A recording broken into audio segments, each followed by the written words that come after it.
Mukasyafah itu rahasia yang Allah buka. Allah buka ke seorang hamba, dan hamba itu diuji. Apakah engkau membeberkan rahasiaku? Atau engkau menyimpannya dengan baik, lalu mengkhabarkan orang yang pantas mendengar? Jadi orang yang berzikir cari tenang, Allah akan uji dia dengan gelisah. Karena tenang itu bukan Allah. Orang yang berzikir ingin damai, Allah akan berikan dia kegelisahan yang dahsyat. Sehingga nanti jiwanya tergoncang. Nanti jiwanya bertanya, saya zikir kok tambah gelisah. Nah, jadi talqin zikir itu memberikan tata cara, teknik praktis, cara mengingat dan menyebut Allah Subhanahu wa ta'ala. Ya.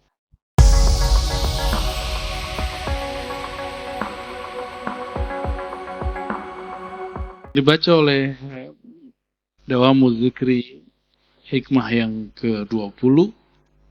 Ma'aradat himmatu salik. Tidaklah berkehendak seorang salik, berkeinginan, berangan-angan. Bang Di, kalau zikir angan-angan melihat kegaiban nggak? Pasti pernah terlintas, benar nggak? Iya dulu. Oke. Itu normal. Setiap orang berzikir, maka dia berharap melihat sesuatu dari dalam zikirnya. Jujur, begitu nggak semua? Ya, pengen itu disebut namanya mukasyafah. Apa arti mukasyafah? Penyingkapan tabir gaib.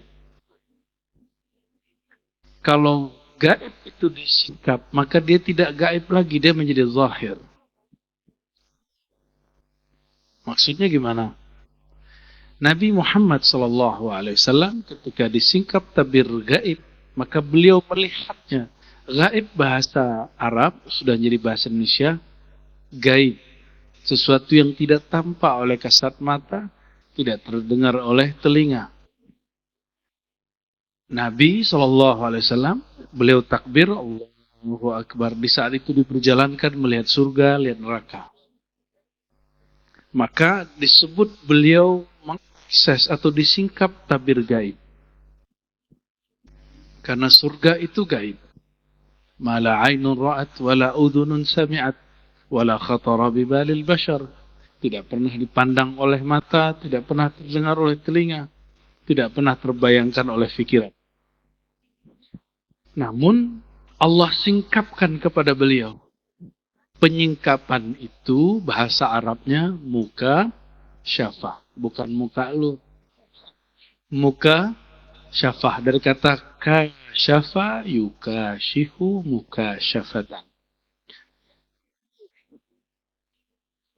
Biasanya para pejalan spiritual disebut salik atau murid ini tergoda kalau zikir mengalami pengalaman-pengalaman rohani, mendengar suara-suara gaib.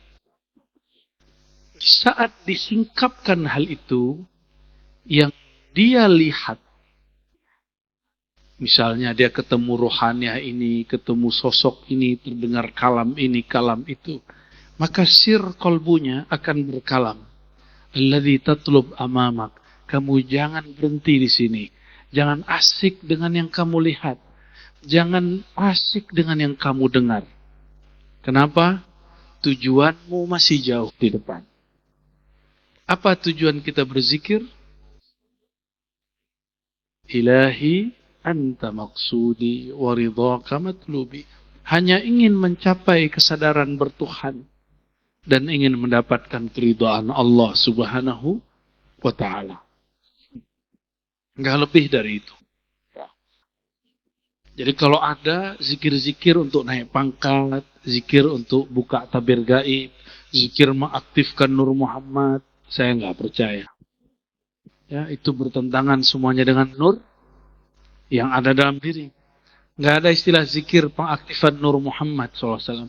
Nur Muhammad SAW ada di semua diri kita dan mengaktifkan hanya dengan ilmu. Hanya dengan ilmu. Maka zikir tanpa ilmu dihabba. Maka hanya diaktifkan dengan ilmu. Orang yang berilmu barulah ditalqin. Maka di ribat kita tidak mendahulukan bayat talqin, tapi kita mendahulukan berilmu dulu, ngaji dulu, belajar dulu, baru kemudian talqin. Nanti kalau sudah terbukti pengorbanannya, mujahadahnya, bazul juhudnya, khidmatnya, baru di ujung kita bayat. Dan yang saya bayat belum banyak. Namun sesuai pesan Sidi Syekh Abdul Qadir Jilani, aktifan pembukaan kolbu itu dengan taubat dan talqin. Maka ini yang kita ambil. Beliau tidak mengatakan bayat. Jadi orang-orang yang mengaku dia adalah sang wasilah menghubung antara murid dengan Allah dengan cara bayat, itu namanya dakwah, ngaku-ngaku. Yang pantas begitu hanya Rasulullah SAW dan pewaris mutlaknya. Orang yang kita pandang dia, kita ingat kepada Allah Subhanahu Wa Taala. Orang yang kita pandang dia, kita teringat ajaran Nabi Muhammad Sallallahu Alaihi Wasallam. Kalau sudah ketemu begitu, dialah orang pewaris Nabi Muhammad Sallallahu Alaihi Wasallam. Dialah yang menghantarkan kepada Nur Muhammad Sallallahu Alaihi Wasallam. Wala tabarrajat zawahirul mukawwanat. Jadi nanti dia akan melihat keajaiban-keajaiban. Ya. Mulai nanti Bang Dik, ya, doa berhenti hujan. Minta hujan, turun hujan. Dia asik di situ. Ada orang datang minta naik pangkat. Ada yang mau jadi caleg. Akhirnya dia merasa, wah gua keren juga ya. Sakti juga deh. Batin dia akan menegur. Apa kata batin dia? Innama nahnu fitnatun. Yang engkau rasakan itu, yang engkau lihat itu, yang engkau alami itu, hanyalah fitnatun, ujian. Hanyalah pengacau. Fala takfur, jangan engkau menjadi kufur. Jangan hapus nur yang sudah ada sebelumnya. Jadi kufur bahasa Arab berarti menghapus. Yukaffirullah, artinya Allah menghapus sayyiat, keburukan-keburukan. Maka orang kafir, dia menghapus nur kepercayaan, keimanan di kalbunya. Disebut dia kafir. Kufur nikmat, dia menghapus jasa-jasa Allah kepadanya. Jadi yang suka melupakan jasa orang, dia disebut kufur.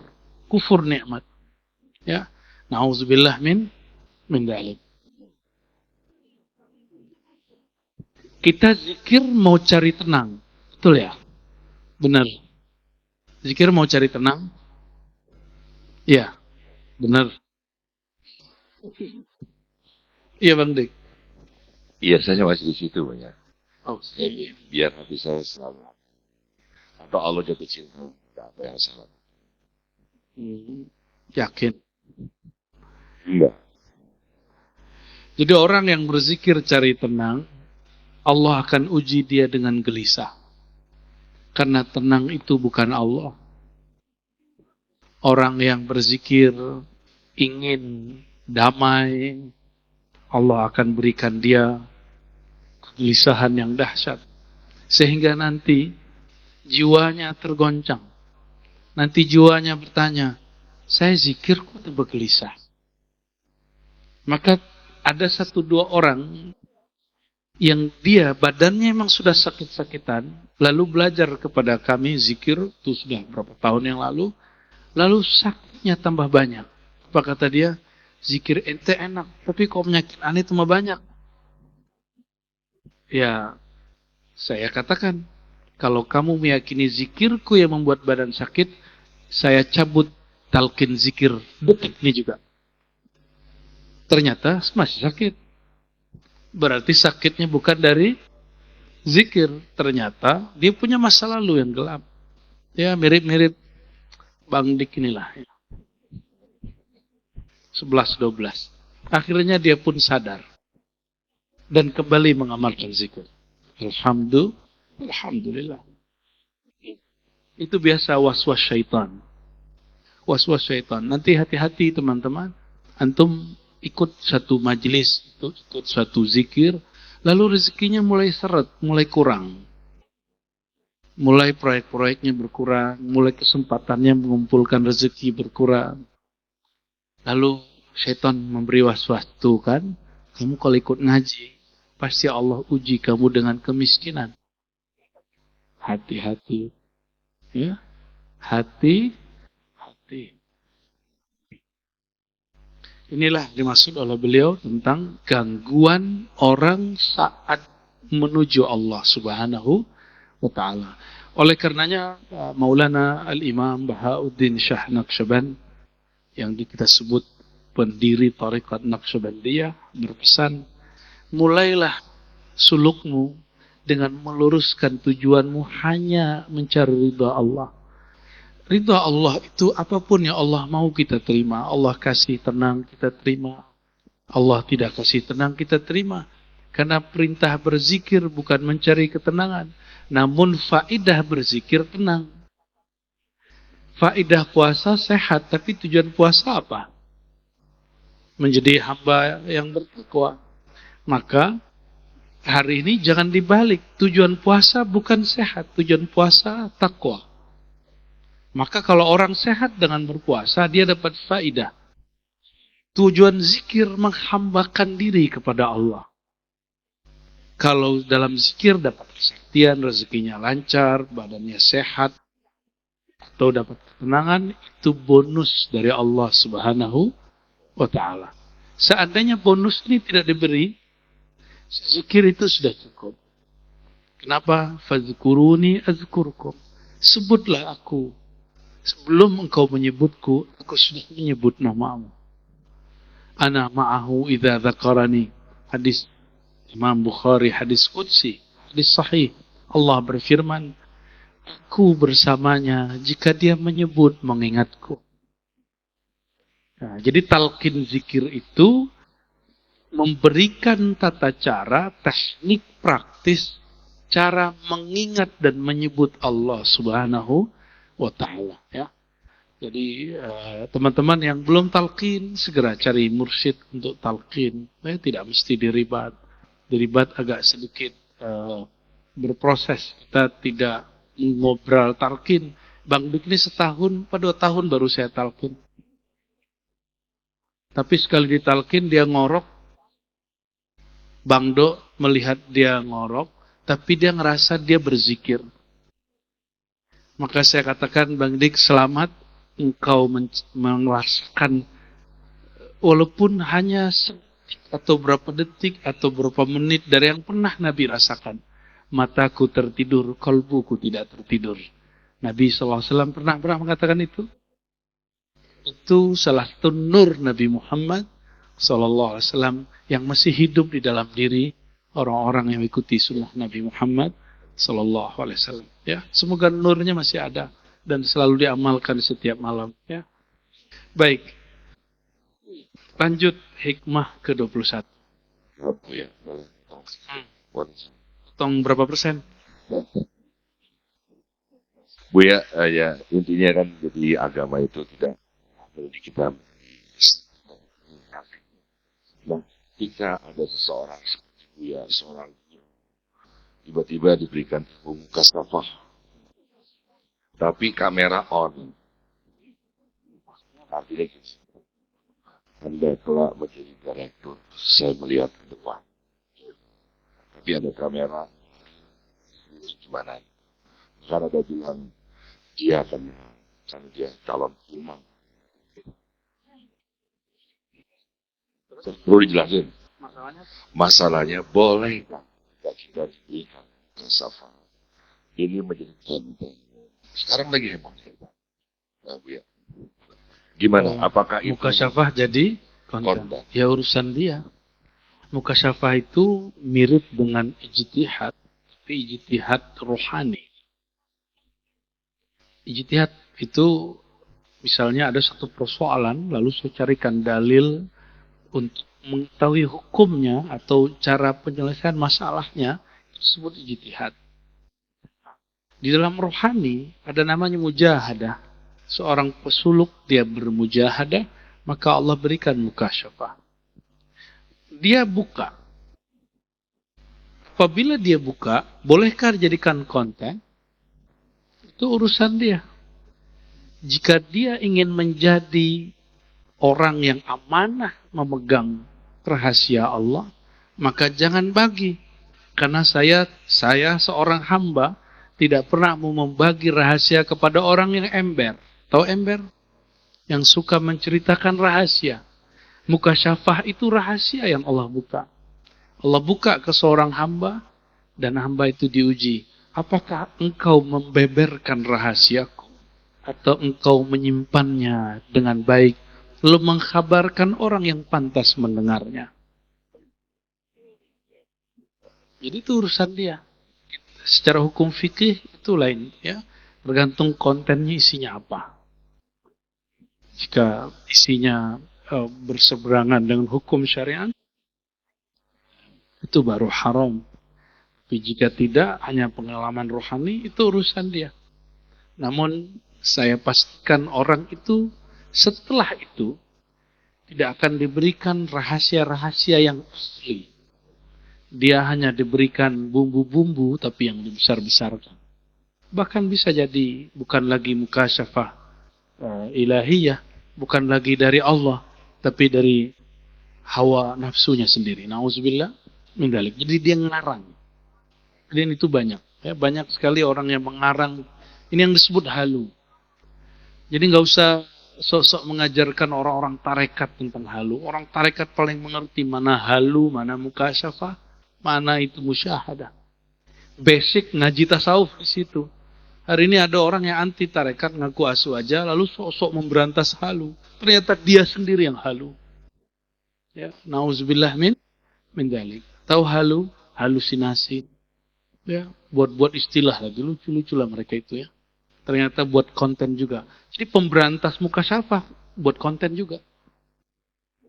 Ya, sama aja. Intinya pengen viral ya. Bukan ilahi antamak maksudi. Naudzubillah min dzalik. Secara rohaninya. Jadi buku yang ada itu bukan terjemahan harfiah, itu terjemahan versi torikohnya. Ya, silakan dibaca. Next, jika ada umur saya akan tuliskan syarahnya. Ini baru terjemahan maknawi. Ya. Menuntut Allah. Punya tuntutan nggak kepada Allah? Bang Dik, banyak. Itu tanda orang nggak kenal Allah. Allah tahu nggak hajat kita? Dan Allah, sebelum kita mengenal hajat kita, Allah sudah menyediakan hajat itu. Maka bedakan hajat dengan angan-angan. Ini yang jomblo-jomblo, berhajat nikah atau angan-angan nikah, beda.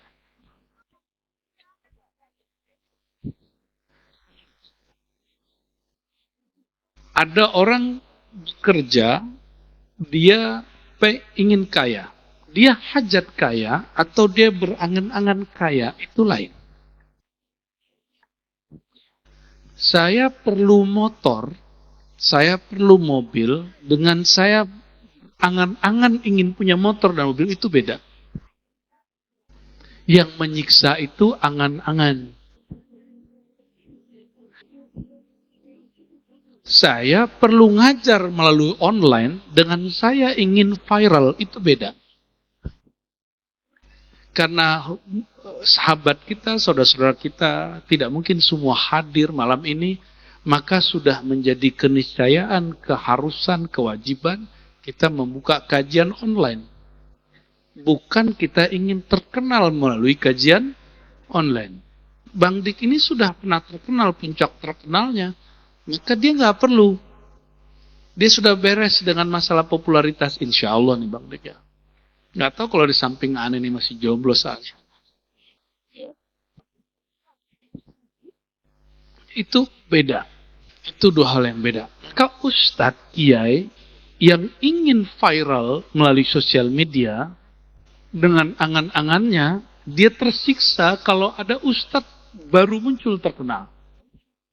Wah, saingan baru nih. Sama kayak artis, muncul artis baru. Kayak musisi, muncul musisi baru. Kayak penyanyi, muncul penyanyi baru. Apalah bedanya? Ustadz masa terganggu karena ada ustadz baru. Karena dia berangan-angan terkenal. Beda? Ada orang yang menjadikan sosial media hanya alat untuk memperkenalkan Allah, bukan untuk memperkenalkan diri. Itu yang disebut di dalam Al-Quran. وَمَنْ أَحْسَنُ قَوْلًا مِمَّنْ دَعَى إِلَى اللَّهِ. Siapakah orang yang kata-katanya lebih baik daripada orang yang mengajak kepada Allah, bukan mengajak kepada dirinya. Jadi ini yang mesti kita luruskan dan mohon saudara-saudara yang berkhidmat di Ribat saling mengingatkan kepada teman-temannya bahwa kita bukan pengen syuhrah, popularitas, kita tidak ingin viral-viralan, tapi kita sedang ingin mempopulerkan kajian-kajian kerohanian untuk mengenal Allah Subhanahu wa ta'ala. Dan itu perintah dari guru-guru mulia yang perintahnya berasal dari Sang Maha Guru Nabi Muhammad sallallahu alaihi wasallam.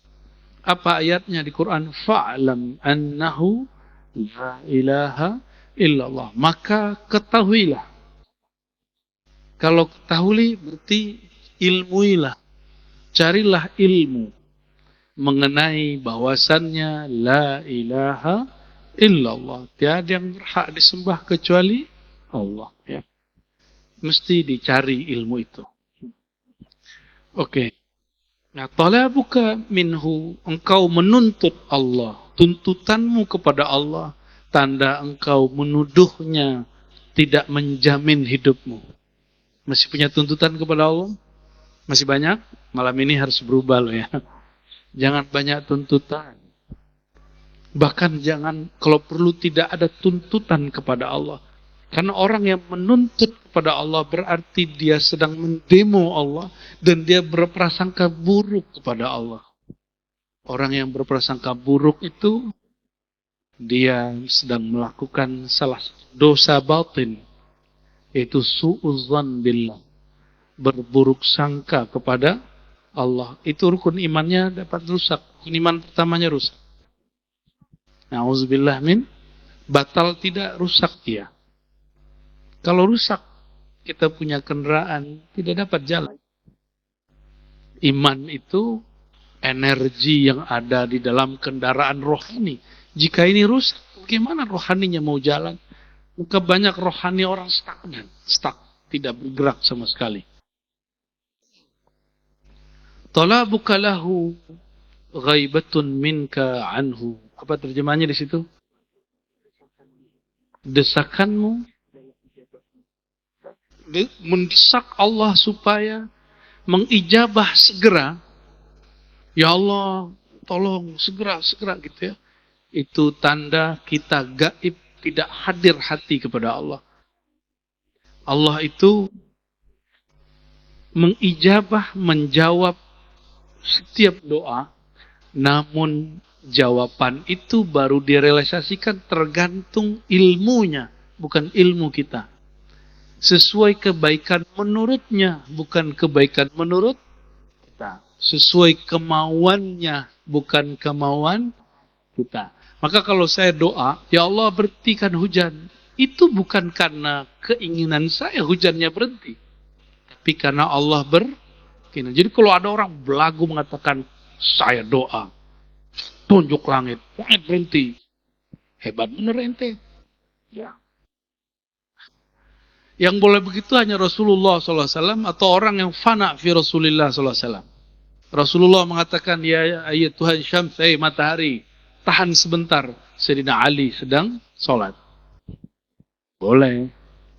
Makanya Syekh Ali Jum'ah dalam Hizib Bahar menambahkan, ya, kama sakharta syamsa wal qamar li Sayyidina Muhammad SAW. Ya Allah, tundukkan matahari dan rembulan kepada kami sebagaimana Engkau tundukkan kepada Nabi Muhammad sallallahu alaihi wasallam. Ya.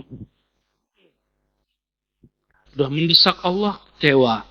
Saya ini coba bertuhan kepada Allah, ternyata Allah ini tidak ada. Ngomongnya begitu. Kenapa? Aku mohon sesuatu dan permohonanku tidak diberi. Ketika orang tua tidak memberi suatu permohonan anak, apakah orang tuanya tiada? Bang Dik masih orang tua tuh, masih punya anak. Apakah semua keinginan anak dikasih? Kalau ketika tidak dikasih, apakah Bang Dik tiada? Maka orang-orang yang ateis mengatakan, Allah itu tidak ada, saya minta kok. Dia nggak jawab. Itu orang jahilun murakkab. Kejahilannya sangat terstruktur. Dan sulit sekali untuk meluruskan orang-orang begini. Ya. Na'udzubillah min dzalik. Karena dia sudah putus asa, maka dia mencari selain Allah. Engkau punya tuntutan kepada selainnya. Tanda engkau tidak tahu malu. Karena selama ini hidupmu dijamin Allah, sekarang engkau mencari tempat mengadu kepada selain Allah. Itu sebabnya ngadu kepada dukun, ngadu ke kuburan. Kita ziarah kubur bukan ngadu ke kubur loh ya. Kita ke kuburan bukan mengadu kepada kuburan. Untuk apa kepada kuburan? Zurul kubura fa innaha tudzakkirul maut. Hadis sahih Muslim. Ziarahilah kubur kan dapat melembutkan hati, mengingatkan kematian. Maka orang-orang yang membid'ahkan ziarah kubur, dia biasanya suudzon, buruk sangka kepada yang suka ziarah kubur. Ini wajah-wajah suka kuburan ini ya. Kayaknya sudah ke Habib luar batang gitu ya. Saya mau tanya, antum nyembah kuburan nggak? Pasti enggak. Lalu kenapa mereka nuduh antum nyembah kuburan? Terus ada ustadz yang katanya S3 di Madinah, mengatakan bahwa orang yang mengadakan haul abah gurus kumpul mengingat kematian abah kumpul itu orang-orang bodoh. Itu orang jutaan bro. Dan itu separuhnya ulama, dia bilang bodoh. Baru belasan tahun kuliah sudah berani mengatakan orang yang punya sanad hadis di dunia itu Syekh Yasin. Dan Syekh Yasin menurunkan sanad hadisnya paling banyak kok murid-murid abah gurus kumpul. Paling banyak. Orang-orang Banjar. Ya. Saya tidak melebih-lebihkan karena saya banyak dapat sanad dari sana. Tapi biasa, ya, suka menuduh. Ini hati-hati. Kita kalau nggak paham, kita lebih baik diam. Ya. Talabuka min ghairihi liwujudi bu'dika anhu. Tiadalah engkau meminta kepada selain Allah, menuntut kepada selain Allah, punya harapan kepada orang berpangkat. Bang Dik kan habis didatangin sama calon 0 sekian tuh. Ada harapan nggak ke dia? Dan menang lagi kan? Jawab deh. Iya. Punya harapan tuh? Sama sekali enggak ya Buya? Beneran. Karena saya murid Buya. Alhamdulillah. Enggak jadi gini Buya, saya bisa dijelaskan. Karena juga banyak yang menghakimi saya. Saya nggak punya pilihan Buya. 1, 2, 3. Karena saya kan dekat sama Buya. Gimana Buya? Saya tahu gitu pikirannya. Maksudnya apa nih? Iya, Buya juga nggak gembar-gemborin gitu. Iya. Nah, tiba-tiba dia datang. Ya. Kan wajib tuan rumah. Iya, putih. Kalau nggak ada apa-apa, kasih senyuman. Masya Allah. Nah, itu pemilihan. Ya. Kalau nggak kan saya langsung naikin ke konten. Iya, saya enggak, Buya. Begitu dia sudah menang, berarti kan tidak ada bab-bab saya mempromosikan dia. Ingat, saya murid Buya. Saya jaga marwah itu. Masya Allah. Takbir! Tahmid, tahlil, tahlilan. Allahumma salli ala Muhammad. Insya Allah. Ya. Diberkahi Bang. Jangan, kita boleh mendukung siapapun, tapi jangan menaruh harapan yang tinggi kepadanya. Mohon maaf. Jangan taruh harapan kepada kawan, kepada guru, kepada mursyid, kepada wali-wali yang sudah meninggal. Jangan.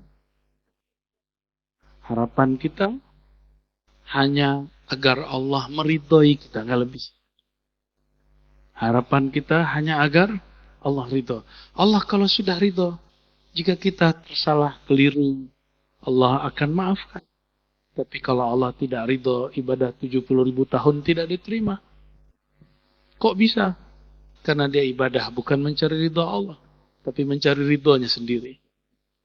Bersisa, Allah kasih yang dia ridhoi. Dia ingin sakti, dikasih sakti. Dia ingin disowanin ribuan orang dan banyak orang. naik pangkat karena berkunjung kepada Barsisa. Tapi karena dia telah memberhalakan popularitas dan kesaktian.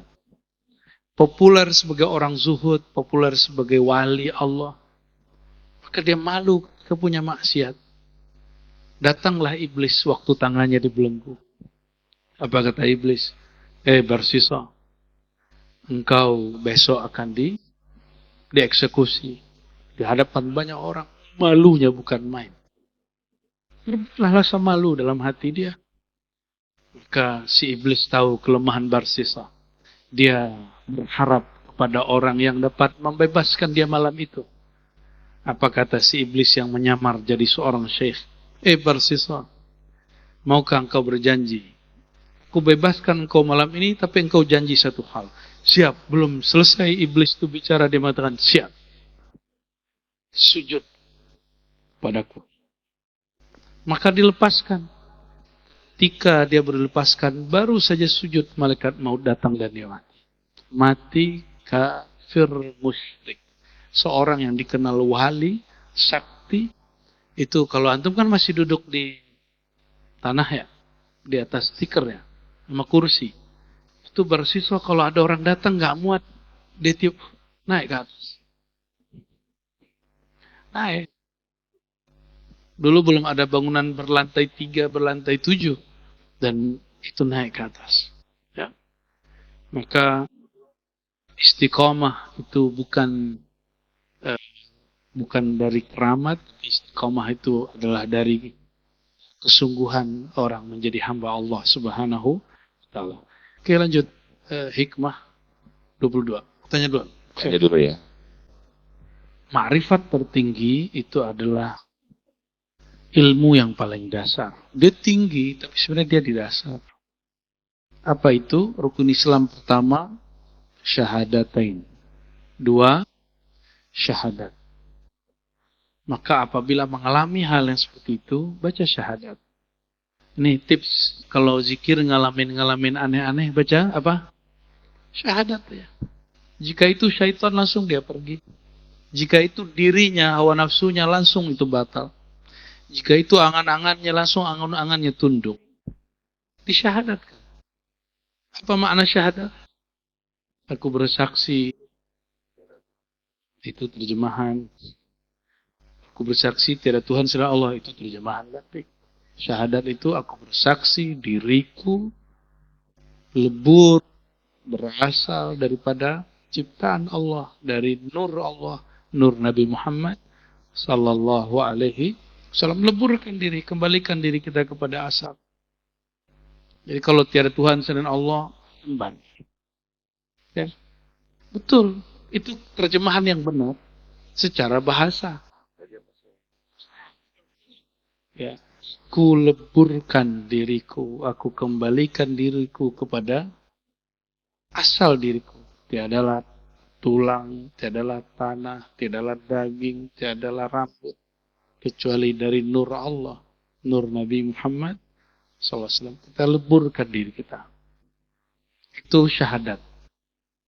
Jadi, jika diri ini sudah lebur, angan-angannya lebur gak?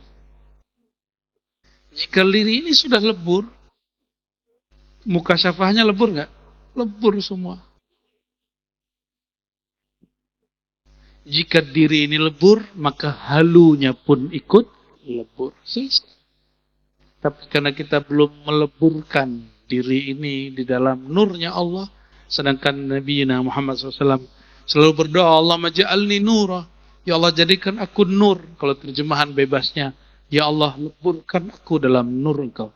Hatta seorang Nabi Muhammad SAW yang merupakan nur ingin dileburkan dalam nur Allah. Inilah yang disebut nurun ala nur.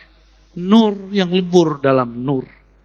Cahaya yang berlipat dengan cahaya. Nah, semoga nur ini terbit dalam kalbu kita semua. Ya. Jadi gimana caranya supaya kalau menghadapi pengalaman rohani bersyahadat. Maka sebelum zikir wajib bersyahadat. Di dalam berzikir mengalami suatu, baca syahadat. Karena tujuan kita hanya ingin menyaksikan Allah Subhanahu wa Ta'ala. Sudah balik. Luar biasa. Ya. Di dalam lagi nih, aku bersaksi tiada Tuhan kecuali Allah. Apakah kita memang nanti kalau pulang Allah tanyakan kesaksian itu? Nanti ditanya. Kita pernah melihat dalam arti bukan wujud ya. Gimana? Ku bersaksi. Sedangkan yang dapat menyaksikan Allah hanya Allah itu sendiri. La tudrikul absar wa huwa yudrikul absar. Surat Al-An'am. Tidaklah ia dapat dicapai oleh pandangan, tapi semua pandangan dicapai oleh Allah Subhanahu wa taala. Maka untuk menyaksikan Allah mesti meminjam pandangnya Allah. Bagaimana caranya? Tidak boleh ada dualisme, mesti hanya ada wujudnya. Ya, kullu man 'alaiha fan, segala sesuatu binasa kecuali hanya wajah Allah Subhanahu wa taala. Maka lenyapkan diri dalam nurnya, Allah akan terbitkan nur Allah Subhanahu wa taala, barulah terlihat. Teman-teman, saudara-saudariku, kalau lampu mati, lentera mati, mata dapat lihat? Oke, sudah paham maksudnya? Apa fungsi nur Allah? Supaya basirah kita melihat dengan nurnya. Jika nur ini warnanya merah, maka kita melihat objek semuanya silau dengan merah. Tapi jika nurnya putih, terang, kita melihat sesuatu dengan objek. Maka nur mana yang kau pilih? Nur syaitan, nar. Atau nurullah subhanahu ta'ala. Sekarang banyak yang majhul ini jadi ustadz. Orang gak kenal dia ngaji sama siapa, sanatnya kemana, silsilah ilmunya ke siapa. Dan buat konten-konten keagamaan. Ya lucu sih ya. Kita sering juga disentil-sentil, tapi bagi saya ngapain saya ngurusin netizen, YouTuber itu. Karena kita nggak ada urusan mau terkenal. Dia mau terkenal. Masa kita harus apple to apple sama dia? Ya, nggak ada urusan. Namun kalau ada orang mengatakan kita harus minta. Karena Allah tempat meminta. Oke. Allah tempat meminta, itu terjemahannya sudah diganti, bro. Itu kekeliruan dalam menerjemahkan Allahus Samad. Terjemahan lama, Allahus Samad, Allah tempat meminta. Tapi sudah direvisi, silakan cek revisinya. Karena tidak sesuai dengan tafsir ulama-ulama yang mu'tabar. Yang baru yang Allah tempat kita bergantung. Menggantungkan harapan yang hakiki. Bukan menuntut apa-apa lagi. Jadi berdoa itu bukan karena kita mengingatkan Allah itu lupa dengan keperluan kita. Allah pernah lupa nggak dengan keperluan antum ini? Kalau pernah berarti batal syahadatnya. Batal syahadatnya. Karena syahadat itu mencakup aku bersaksi bahwa tiada yang maha mengetahui kecuali Allah. Yang pengetahuannya tidak ada sabab. Tidak melalui pengetahuan manusia yang terjadi dulu baru tahu, diberitahu dulu baru tahu. Tidak. Allah pengetahuannya disebut ilmuhu qadim. Coba hafalkan. Ilmuhu qadim. Ilmunya qadim. Apa makna qadim? Ma la yasbiquhu adamun. Yang tidak pernah tidak ada. Selalu ada. Kita belum ada, Allah sudah tahu. Oleh karenanya, sebelum bandik doa, Allah sudah tahu belum yang diminta. Terus doa itu mengingatkan Allah, mereminder Allah, atau sebenarnya menghambakan diri kepada Allah. Mana yang tepat? Menghambakan diri kepada Allah. Jadi doa dalam ilmu kemakrifatan yang Nabi ajarkan, Nabi Muhammad SAW, yang disebut doa mukhul ibadah. Ini pakai hadis. Doa itu otak dari penghambaan. Inti dari penghambaan. Coba hadisnya apa? Doa mukhul ibadah. Kalau terjemahan orang kebanyakan doa itu otak ibadah. Itu belum menerjemah. Karena kata ibadah belum diterjemahkan. Coba kita terjemahkan. Ad-doa, berdoa, meminta Allah adalah inti daripada penghambaan. Maka penerjemahan yang salah terhadap teks keagamaan berimplikasi kepada salah memahami Allah Subhanahu wa taala. Perlu oleh karenanya nggak boleh berhenti ngaji sampai tua, bahkan kalaupun sudah ulama, sudah jago baca kitab, mesti tetap baca kitab yang di sini. Iqra kitabak, baca kitab yang di dalam dadamu. Kitab yang mengenal siapa hamba, siapa yang menciptakan hamba, siapa ruhnya, siapa yang menghembuskan ruhnya. Itu yang kitab di dalam itu ngerti. Ini pasti ada yang suka menulis novel, nulis catatan, atau nulis jurnal, nulis buku. Makna sudah muncul di dalam ini, lalu ditumpahkan dalam tulisan. Bukan tulisan dulu, baru makna. Maka sebenarnya di dalam ini ada makna-makna, itulah kitabak. Itulah your book. Bukumu. Kitabmu. Kalau kitab ini sudah terkoneksi dengan nurullah, maka Allah berkalam alif lam mim. Alif lam mim. Dzalikal kitabu la raiba fi. Itu kitab, tidak ada lagi keraguan di dalamnya. Keraguan itu ada di dalam dada. Kalau orang sudah mantap percaya kepada Allah, hilang keraguannya. Maka Alkitab di situ oleh para ulama ahli rohani itu adalah kitab yang ada di dalam dadamu. Dan Allah menurunkan Al-Quran ke dalam dada Rasulullah SAW. Kalau yang ada kita pegang itu lembaran kertas mushaf, bukan Al-Quran yang hakiki. Al-Quran hakiki turun kepada kolbu baginda Nabi Muhammad SAW dan diwariskan kepada kolbu sahabat radhiyallahu taala anhum, lalu kepada ulama sampai hari ini. Semoga kolbu kita kebagian, walaupun nggak banyak, mesti ada bagiannya. Dan orang sukses di dunia akhirat tergantung berapa ayat dia baca tiap malam. Maka orang yang baca 10 ayat dia ahli ibadah biasa. Jika dia baca 100 ayat, itu konglomerat dunia akhirat. Maka ada satu riwayat di Tabrani, seingat saya, siapa yang membaca 100 ayat malam hari, fahuwa minal muqantarin, maka dia itu orang kaya. Karena menyimpan kintarah. Kintarah ini isinya emas. Jika dizahirkan jadi emas, jika dibatinkan menjadi ilmu. Lebih mahal mana, ilmu atau emas? Atau si emas yang berilmu?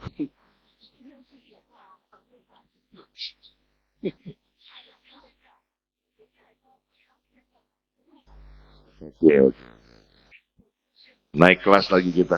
Tadinya doa adalah meminta kepada Allah. Sekarang doa itu adalah cara seorang hamba mentuhankan Tuhannya. Fix. Baik, pertanyaan dari majelis ribat yang di Buaran, monggo. Sebut nama dari. Assalamualaikum warahmatullahi wabarakatuh. Assalamualaikum warahmatullahi wabarakatuh. Izin Bu ya, Bang Dik, penanya tetap. Fajar. Kenapa penanya tetap? Karena sejak melihat Buya, pertanyaan saya banyak banget. Tapi ketemu cuma belum satu. Banyak. Kenapa? Sebelumnya juga izin saya cerita di. Dulu saya orang yang membid'ah-bid'ahkan yang seperti ini. Yang saya bid'ah-bid'ahkan bapak saya sendiri. Tapi saya udah ngaji kemanapun ketemu Buya. Satu-satunya Ustadz yang bisa bikin saya minta ampun sama bapak saya, Buya Roz. Makanya sampai sekarang saya masih ngaji sama Buya. Terima kasih banyak ya Buya. Jadi saya bisa ngerti. Dan saya udah minta maaf sama ayah saya. Setiap saya ngaji saya kasih lihat YouTube. Baik, pertanyaannya Buya. Sejak Ramadan kemarin saya mengamalkan zikir dari Buya. Nggak langsung tapi lewat YouTube. Kan saya udah minta ya Buya. Kabil jasa. Saya praktikkan ta'awuz, syahadat, istighfar 100, syahadat 100, la ilaha illallah 100, subhanallah bihamdi, subhanallah 100, ditutup dengan subhanallah bihamdi, ada dal kisi. Sampai hari ini saya praktik. Habis sholat subuh, habis sholat maghrib. Pertanyaannya, pertama kali saya praktikin itu hari-hari pertama nggak bisa Bu ya.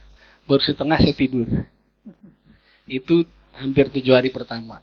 Awalnya tuh gelisah dulu, baru tidur gitu. Nggak kuat gitu. Saya nanya ini zikir apa? Itu karena saya yakin saya terusin gitu. Sekarang udah nggak tidur lagi. Cuman begitu ditutup, kadang-kadang suka lemes aja gitu. Pertanyaan saya apa saya lanjutin? Karena saya merasa ini baik buat saya. Saya nggak mungkin cerita, ntar rasanya hilang kalau saya ceritain gitu kan. Jadi saya mau ceritain. Kedua, kadang yang tadi Buya jelasin ada visi-visi bahwa kolbu itu kayak kolbu saya udah kebuka tapi ya masih ada yang kekunci gitu. Terus kadang kayak ngerasa ya itu hanya sekedar gumpalan kotor ketika kita zikir kayak disiramin aja gitu. Kadang-kadang yang ngerasa lapang tapi nggak ada rasanya sama sekali gitu. Yang terakhir Buya, kita kan ini sholat ya, zikir orang Islam. Kenapa jin masih bisa masuk ke tubuh kita berbuat kerusakan? Kalau ada zikir apa yang bisa menghalau atau jangankan dekat gitu, maju aja dihancur. Kenapa? Mungkinkah ini ujian dari yang tadi Buya ceritakan? Cuma ujiannya jin gitu misalnya. Saya mohon maaf ya Buya, tapi saya harus tanyakan karena saya harus ngerti. Jazakallah khair. Terima kasih. Warahmatullahi wabarakatuh. Menanyakan Fajar. Buya sebelum Buya udah ingat ya pertanyaannya ya? Iya, itu aja tuh. Jawab dulu. Oke. Soalnya banyak pertanyaannya beranak. Dari Apakah Fajar satu zikirnya dilanjutkan? Itu ya, karena mengalami yang tadi. Ya, wajib dilanjutkan, namun ditambahin sholawat, syahadatnya diringkas jadi 3 kali. Oke, tahlilnya tetap 100, jadi syahadatnya cukup 3 kali, lalu sholawatnya mesti lebih banyak, minimal 100. Jadi zikirnya terlalu hot, makanya mau tumbang itu.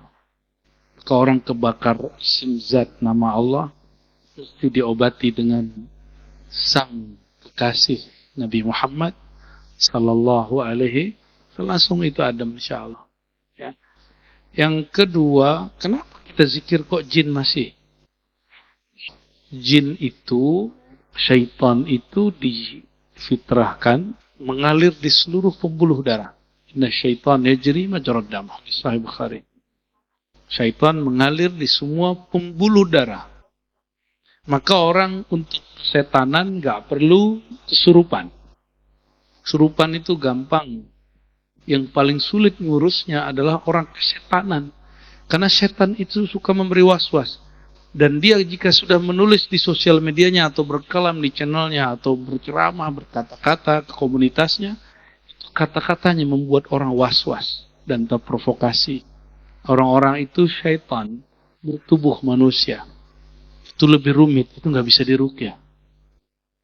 Kalau jin, ruqyah sebentar selesai. Ruqyah jinnya. Tapi kalau orang kesetanan, dia tidak tahu kalau dirinya syaitan. Maka syaitan itu sifat. Kalau iblis, itu orangnya. Itu zatnya iblis, zatnya jin. Tapi kalau syaitan, sifat jika itu ada sifat-sifat itu ada pada jin, maka dia syaitan. Jika ada pada manusia itu syaitan. Dan Nabi pernah mengatakan sallallahu alaihi wasallam, jika ada ular atau anjing hitam, anjing jahat, anjing galak mengganggu sholat, maka sholat boleh diputus lalu kita membunuh ular itu. Kenapa? Innahu syaitan. Itu disebut syaitan karena membuat was-was. Nah, terganggu nggak sholat ketika ada binatang-binatang tertentu? Ya, apalagi yang suka hiking, ya, suka naik ke gunung-gunung, itu akan merasakan itu. Berarti syaitan kullu syai'in yuwaswisu fis sudur. Ini kaidahnya. Segala sesuatu yang memberi was-was ke dalam dada, maka dia disebut syaitan. Jadi jangan-jangan kadang handphone dapat jadi syaitan. Disyahadatin dulu kalau mau baca itu ya. Handphonenya nggak usah syahadat, kita yang syahadat. Oke, jadi kok jin masih sanggup?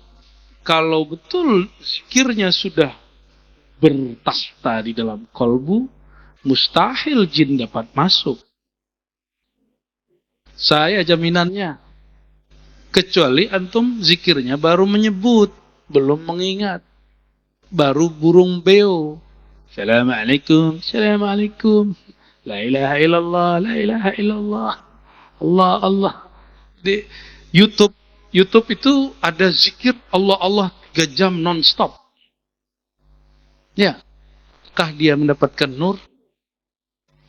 Di YouTube itu juga ada khatam Quran 30 juz. Handphonenya duluan masuk surga itu. Bukan, ya. Yang berbeda ada satu hal, ada ruh di dalam yang membaca. Nah, ini yang membedakan kita dengan benda-benda yang kita sebut smartphone itu. Maka saudara-saudariku yang makan Allah, minta maaf Fajar ya, bagus, terima kasih kabar baiknya, sudah minta maaf kepada orang tua, ya sering-sering minta maaf. Mumpung masih hidup, jadikan mereka wasilah kita masuk surga, ridha Allah Subhanahu wa Ta'ala.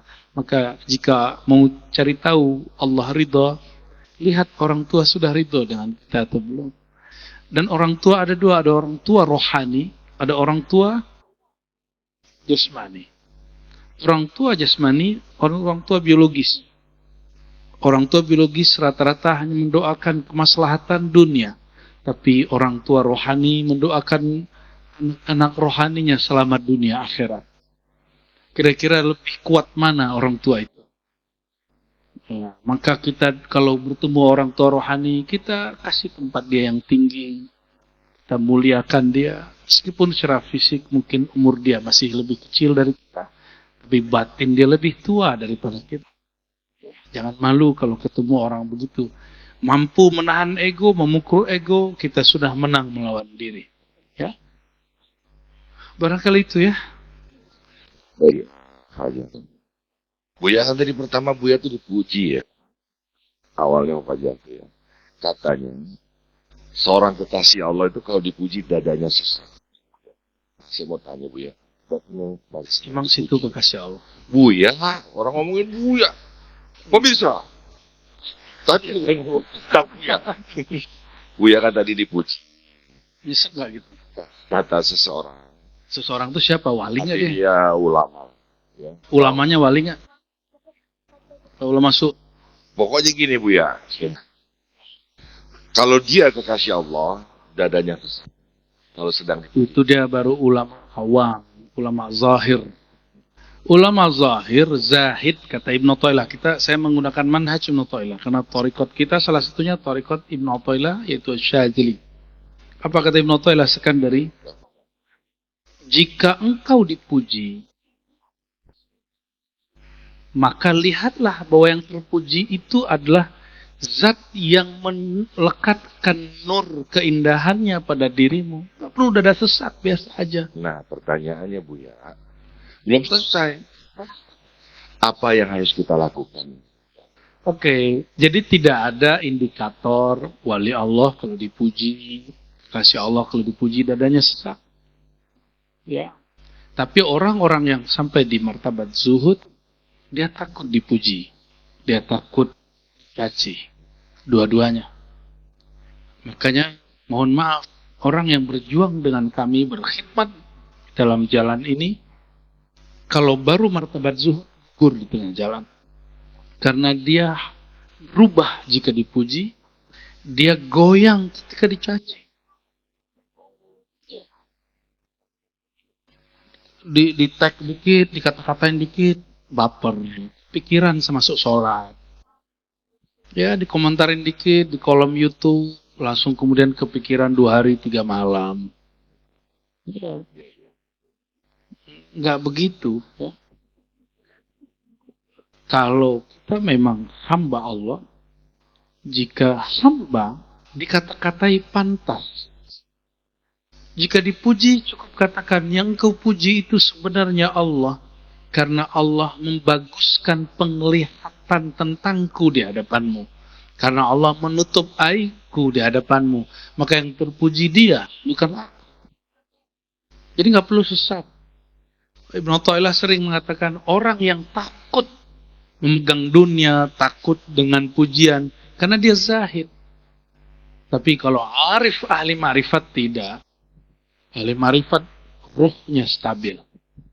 Ruhnya tidak terganggu dengan hal-hal begitu. Dia sibuk memandang Allah. Mau dunia berubah, mau presidennya berubah, mau viewernya berubah, mau muridnya kurang bertambah. Murid 1, murid 1000, murid 1.000.000, bagi dia sama. Dia sendiri, dia bersama, bagi dia sama. Karena kullu man 'alaiha fan, segala sesuatu di sisi Allah binasa. Yang nyata hanya wajhullah, wajah Allah subhanahu wa ta'ala. Orang ini asik sudah dengan wajah Allah. Kita, Bang Dik, kalau awal-awal jatuh cinta kepada seseorang, maka yang ditatap hanya wajah dia di kelas. Lupa dengan wajah yang cantik yang lainnya. Apa senang sama yang ganteng? Oh, gawat itu. Jadi kita kalau senang hanya menatap dia. Sebenarnya yang kita tatap bukan wajahnya, tapi keindahan Allah yang Allah berikan kepada wajah orang itu. Nah, jangan terjebak pada keindahan zahir, karena sang maha zahir itu adalah Allah subhanahu wa ta'ala. Allahumma sallim. Amin ya Rabb. Buya kan tadi bilang kalau udah kelewatan zikirnya syahadat. Maksud saya yang simpel apa, Bu? Buya tuh pinter, bahasanya bagus. Sesungguhnya bukan saya yang pantas. Orang kan nggak bisa begitu, Buya. Apa ada zikirnya? Berarti dia bukan orang. Apa kita langsung istighfar gitu, gimana, Bu? Enggak, syahadat aja. Asyhadu an la ilaha illallah. Luar biasa. Aku bersaksi. Termasuk yang dipuji? Ya, aku bersaksi tiadalah diriku kecuali hamba Allah. Oke. Tiadalah diriku kecuali dicipta dari nur. Begitu aja. Terima kasih, Bu ya.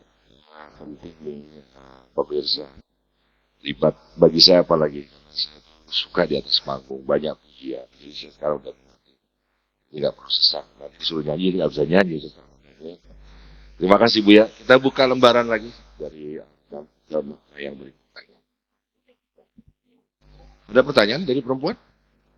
Oke, maaf. Silakan. Assalamualaikum. Assalamualaikum warahmatullahi wabarakatuh. Saya Jessica dari Malaysia. Selamat datang. Terima kasih. Selamat tiba. Naik hiba.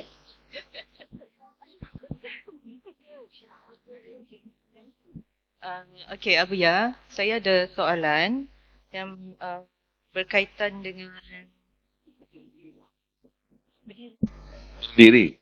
berdiri.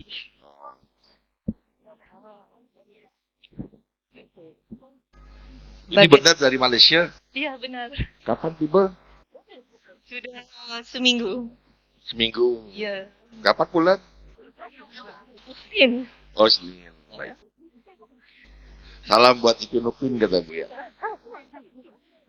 InsyaAllah. Okey, soalan saya. Bagaimanakah membezakan sesuatu permintaan itu satu ibadah dan bukan semata-mata tuntutan yang berakhir dengan suuzon pada Allah? Terima kasih. Biasa pertanyaannya. Soalan bukan pertanyaan. Baik, Jess ya. Apa indikator barangkali begitu, tanda-tanda bahwa permohonan kita, doa kita adalah persembahan, bukan berujung kepada tuntutan yang membuat kita berprasangka kepada Allah. Ciri-cirinya sederhana saja, bahwa dia ketika berdoa, sebelum berdoa, dia sadar Allah sudah tahu apa yang akan dia minta. Sebelum Bang Dik berdoa, Bang Dik meyakini, ya Allah yang Maha Tahu, Engkau sudah tahu apa yang akan aku minta. Namun karena aku hamba-Mu, aku ingin bermanja-manja kepadamu. Maka doa itu bermanja-manja. Dan Allah senang dengan hamba yang bermanja. Inilah sebabnya kenapa malaikat Nabi Allah tahan. Apa kata Allah? Wahai malaikatku, biarkan mereka bermanja-manja. Karena aku senang mendengarkan suara-suara kemanjaan mereka. Jadi Allah itu dalam satu sisi sangat feminin, dalam sisi lain sangat maskulin. Karena dua sifat ini bersumber dari jamal dan jalalnya Allah Subhanahu wa ta'ala. Tapi Allah bukan feminim, Allah tidak maskulin. Ya, itu hanya pancaran dari jamal dan jalalnya Allah Subhanahu wa ta'ala. Dan yang kedua, ini yang paling penting. Hati tetap tenang setelah berdoa, meskipun yang dipinta, yang dituntut belum kunjung juga datang. Kenapa? Karena si hamba sudah tahu, apapun yang aku minta, Allah tahu kapan dia memberikannya. Jadi Allah nggak pernah salah ngasih. Jadi kayak di antara antum nih pasti ada yang pengen beli motor, beli mobil, beli rumah. Tapi belum saatnya, maka belum dapat walaupun sudah minta. Kapan akan terwujud? Jika Allah memandangnya pantas. Maka Allah sering memberikan simulasi kepada hamba. Hamba itu disuruh berdoa, tapi permintaannya masih ditahan di atas langit. Supaya apa? Supaya si hamba ini tetap bermanja-manja kepada Allah Subhanahu wa ta'ala. Maka bermanja-manja itu bagian dari nikmat yang tidak ada kalau orang itu diberikan kenikmatan. Dia akan berhenti, dia akan ngomong ini, wah keren juga ya. Aneh kalau doa, langsung Allah ijabah. Besok dia nggak doa lagi. Khawatir nanti doa ini dijabah lagi. Enggak ya, benar. Jadi itu dua indikator daripada doa dia adalah ibadah, hambaan, bukan doa dia menuntut dan berprasangka. Ya, wallahu a'lam bishawab. Ya. Terima kasih Buya. Buya, tolong inspirasi dari teman Malaysia. Tolong kalau saya salah Buya, saya tidak maksud ada memuliakan diri. Jadi gini Buya, ada orang pezina, dia menikah, jadi sakinah mawaddah. Karena Allah. Ada orang pelit, jarang sedekah, bisa jadi kaya raya karena Allah. Katanya Buya, orang yang duduk seperti ini nih Buya di majelis, Allah tuh maha penyayang, tidak semua diberi datang ke majelis. Mohon izin Buya, bukan berarti kita mulia, karena yang dari Malaysia bisa datang di sini Buya. Tapi yang di sekitar, yang sudah kita ngaji di sini, saya ingin tahu apa benar pendapatnya. Gitu Bang Dik. Enggak, saya mau nanya, makanya kalau salah. Itu salah Bang Dik. Tapi ada benarnya. Lah, gimana sih ya? Tolong diedit ya. Saya dulu berpikir majelis saya ini mulia di sisi Allah. Sebentar Bu ya, bukan majelis ini aja. Semua majelis. Masih koma. Edit lagi. Saya dulu berpikir majelis saya itu harum oleh malaikat-malaikat Allah. Bahkan saya menganggap bahwa orang-orang yang datang ini orang pilihan. Tapi ternyata kalimat ini ada talbis iblis di dalamnya. Ada jebakan-jebakan iblis. Kalau saya menganggap orang yang datang ini terpilih, lalu saya di atas terpilih dong. Itu jebakan yang luar biasa. Saya akan merasa lebih tinggi dari jamaah. Kalau Bang Dik mengatakan yang jauh aja datang, masa yang dekat sini, berarti Bang Dik sedang ngejekin tetangga kita. Itukah mau musuhannya sama orang Buara? Salah lagi. Bukan maksudnya. Iya, jadi teman-teman, kajian tasawuf itu memang jodoh dan panggilan kolbu. Bukan masalah hidayah, tidak hidayah. Di sekitar ini banyak orang yang sholat, dia punya jalan sendiri. Barangkali dia jalannya bukan melalui Ibnu Athaillah Iskandari, mungkin melalui kitab yang lain. Maka di Ribat Buya Aldomi, kita minta untuk mengulang kembali kajian kitab Sirrul Asrar yang diwariskan Sayyidi Syekh Abdul Qadir Jilani. Buya Aldomi juga kita minta untuk membedah kitab Ahl Bahrul Madid, ya, Ibn Ajibah, penafsir dari kalangan Thariqat Syaziliyah.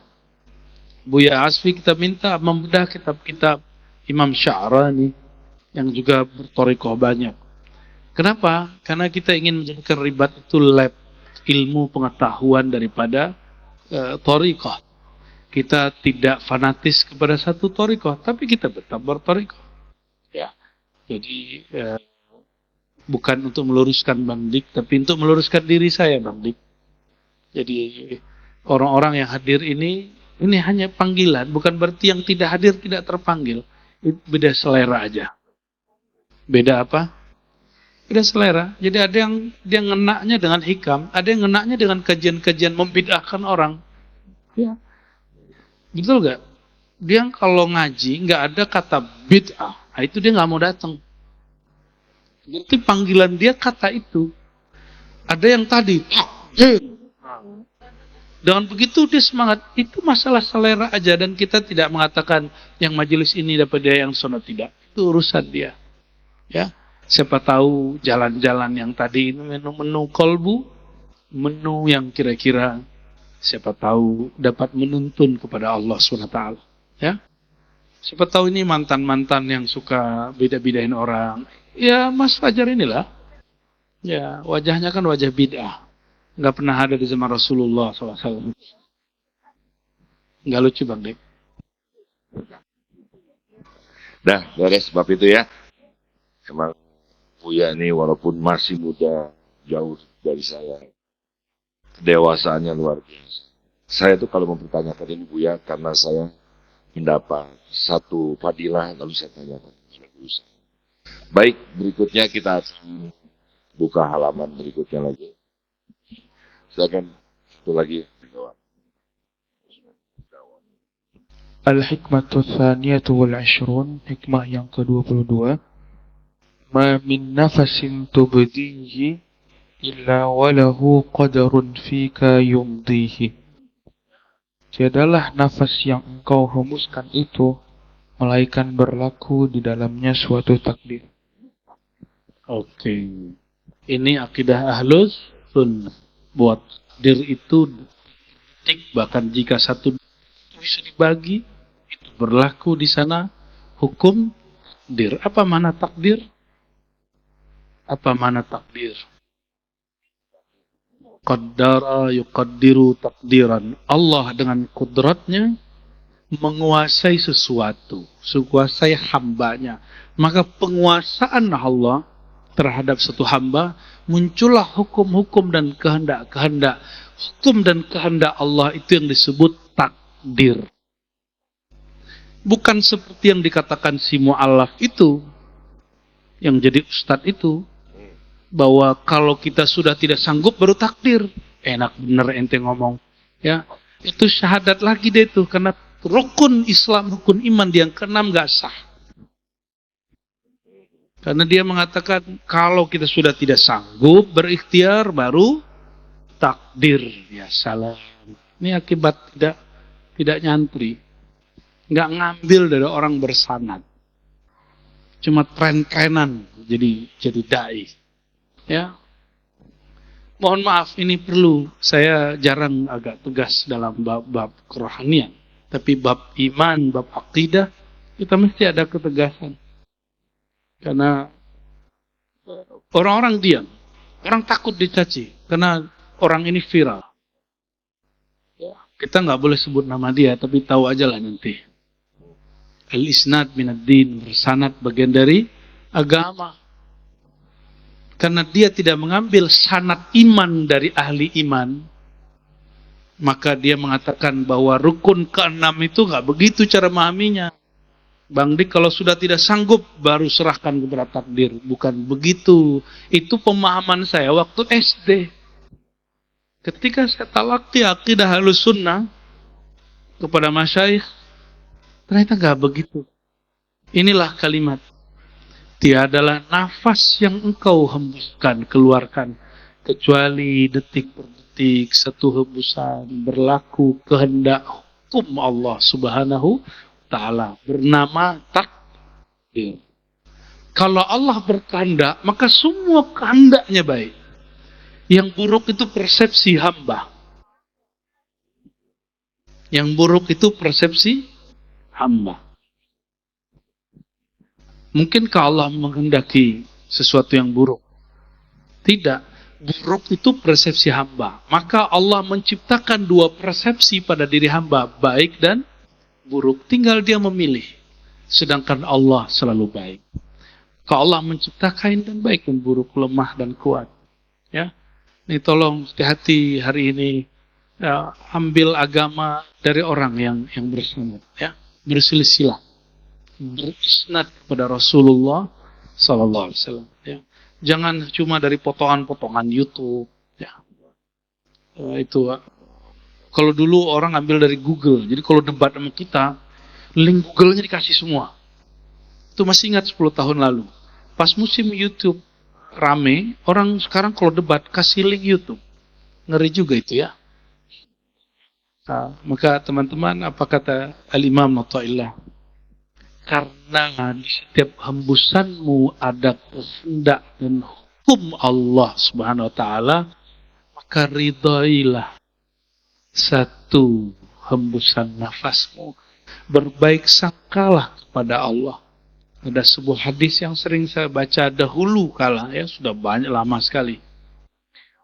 La yamutanna ahadukum illa wa huwa yuhsinu dhanna billah. Janganlah kamu mati. Siapa yang tahu mati? Buka akhir surat daripada surat Luqman. Ya. Wala tadri nafsun bi ayyi ardin tamut. Orang enggak tahu di mana dia akan mati, kapan dia akan mati. Ya, saya nggak tahu juga nih Bang Dik besok hari atau malam ini masih lanjut. Jangan takut Bang Dik. Jadi, karena boleh jadi kita dimatikan atau tetap dihidupkan. Siapa tahu setelah ini mati. Tum lagi suudzon nama Allah, saya doa ke Allah nggak kasih. Orang begini kena. Orang usaha zikir kok masih gelisah. Sudah belajar tarekat, udah talqin zikir, udah ngambil ilmu kewakil talqin fulan. Kok masih begini? Itu orang yang berprasangka kepada Allah SWT. Saya sudah baca waqiah kok rezeki masih seret. Maka temenan nama Bang Rizki. Namanya Bang Rizki. Oleh karenanya, saudara-saudariku yang makan Allah, satu nafas karena di situ ada takdir kehendak Allah, dan kehendak Allah bukan pilihan setelah kehendak kita. Wa ma tasya'una illa ayyasha Allah. Ini dari Quran. Tidaklah engkau berkehendak kecuali kehendakmu tunduk kepada kehendak Allah. Itu yang disebut takdir. Ini yang disebut ridha kepada takdir. Tidaklah engkau berkehendak kecuali kehendakmu, kemauanmu tunduk takluk pada kehendak Allah SWT. Kalau Allah berkehendak, kira-kira yang terbaik bagi kita atau yang terburuk? Namun karena di sini diciptakan dua persepsi baik dan buruk, orang kadang-kadang dapat was-was. Apa was-wasnya? Itu buruk. Akhirnya dia berputus asa kepada Allah. Dan orang yang putus asa, orang yang berprasangka buruk kepada Allah, dia hidup, dia akan gelisah. Dia akan suka mempolitisasi agama. Dia akan suka baca-baca ayat untuk kepentingan pribadi ketika dia kalah. Hati-hati. Ya, ini banyak sekali orang yang memperkosa ayat-ayat suci ketika yang dia mau tidak terjadi. Padahal ayat itu tidak pernah diperuntukkan untuk aktivitas dia. Ya. Ini banyak sekali, mohon maaf, para politisi, orang yang suka demo, kita nggak anti politik, kita nggak anti demo. Tapi antum kalau kalah nggak usah bawa ayat. Ya, ayat itu tidak pernah turun untuk pemilu 2024. Ayat itu turun sifatnya global sampai hari kiamat. Bukan untuk kepentingan sesaat. Kalau kalah, keluarkan kalimat gentle kalau kita kalah. Ya. Jangan kemudian menyalah-nyalahkan siapa lalu mengakuisisi apa. Nauzubillah min dzalik. Saya agak sedih dengan fenomena ini, ya. Selama Allah jaga mereka, Allah ilhamkan keamanahan, keadilan di kalbu mereka. Amin ya rabbal alamin. Dan Allah jadikan kita istiqamah di jalannya, dan Allah terbitkan nur keridhaan di kalbu ini, sehingga apapun kehendaknya, satu nafas ini kita ridha. Satu nafas ini kita menikmati. Ingin bahagia? Ingin bahagia? Serius? Ridhoi kehendak Allah. Terima kehendak Allah. Terima, ya Allah, aku terima apapun yang kau mau. Sakitkah, sehatkah, gagalkah, sukseskah? Terima. Pasti bahagia. Punya penyakit di badan? Katakan, ya Allah, apapun penyakit yang kau beri, ini pasti salahku, bukan salah engkau. Terima, ya Allah. Itu yang disebut ridha. Orang belum disebut ridha kepada Allah jika belum ridha kepada dirinya. Ridha itu dulu diri sendiri, baru ridha kepada Allah. Itu yang disebut radiyah, mardiyah. Dia ridha ke dalam dirinya. Dia kenal dirinya, dia kenal kepada Allah. Dia ridha ke dalam dirinya, dia ridha kepada Allah Subhanahu wa taala. Maka ma'rifatun nafs, babu ma'rifatillah. Mengenal diri, ridha kepada diri, pintu mengenal Allah, awal meridai Allah Subhanahu wa taala. Enggak usah ngeluh. Nafs, babu ma'rifatillah. Mengenal diri, ridha kepada diri, pintu mengenal Allah, awal meridai Allah Subhanahu wa taala. Enggak usah ngeluh kenapa pasangan kita begini, susah diomongin, saudara begini, tetangga begitu. Coba lihat di dalam diri. Jangan-jangan diri kita juga sulit untuk dikata-katai. Sulit untuk dinasihati, sulit diubah. Sulit untuk mendengarkan orang, sulit disiplin. Tapi kita menyalahkan orang yang sulit. Maka nanti ini yang jomblo-jomblo, kalau antum nikah, jangan cari malaikat. Ya, nggak ada pasangan malaikat. Semua pasangan itu tidak ada yang sempurna. Kalau dia sempurna, maka tidak perlu menikah karena sempurna, dia nggak perlu tambahan. Orang menikah karena dia tidak sempurna, disempurnakan jika berdua. Kalau nggak sempurna lagi, tanyakan kepada Bang Ik. Allahumma salli wa sallim wa barik alaih. Orang yang suka bersedekah itu, sedari dia masih miskin sudah suka berbagi, maka ketika dia kaya, dia tidak sulit berbagi. Maka kaya itu karakter dalam diri. Mengenai harta itu fasilitas yang orang beri kepada orang kaya. Jadi ada orang banyak hartanya, tapi dia nggak kaya, dia miskin, dia merasa kurang terus. Maka dia bukan kaya. Mental dia miskin, itu sebabnya banyak orang yang berduit, tanahnya banyak, rumahnya banyak, tapi mentalnya miskin, itu sebabnya dia korupsi. Nauzubillah min dalik. Itu kena ustadz bisa. Ustadz itu juga bisa, Bang Dik. Yang kemudian terganggu dengan honor. Ya. Ini tanyalah Buya Asfi, Buya Aldomi, Buya Yuna. Itu nggak dikasih honor itu. Ini saya bukan lagi menceritakan keikhlasan mereka, cuma saya lagi malu aja. Ya. Kita malu sebenarnya. Beliau-beliau itu amat tidak bersyarat. Loh kok ada orang datang ngaji berharap aneh-aneh. Berharap melihat alam gaib lah. Berharap ini itulah. Macam-macam ya. Kita enggak. Kita tidak mau yang seperti itu. La tatarqab furughal aghyar. Jangan engkau tunggu waktu luang. Jangan ngomong gini, nanti saya kalau pensiun, saya akan tahajud. Saya akan rajin sholat ke masjid. Coba lihat hari Sabtu, hari Minggu. itu ada masuk kantor nggak? Kalau yang ngantor, kenapa engkau tidak ke masjid? Kenapa engkau tidak tahajud? Tapi engkau bisa datang ke kafe yang jauh, ke puncak yang sulit, ke pantai yang ribet.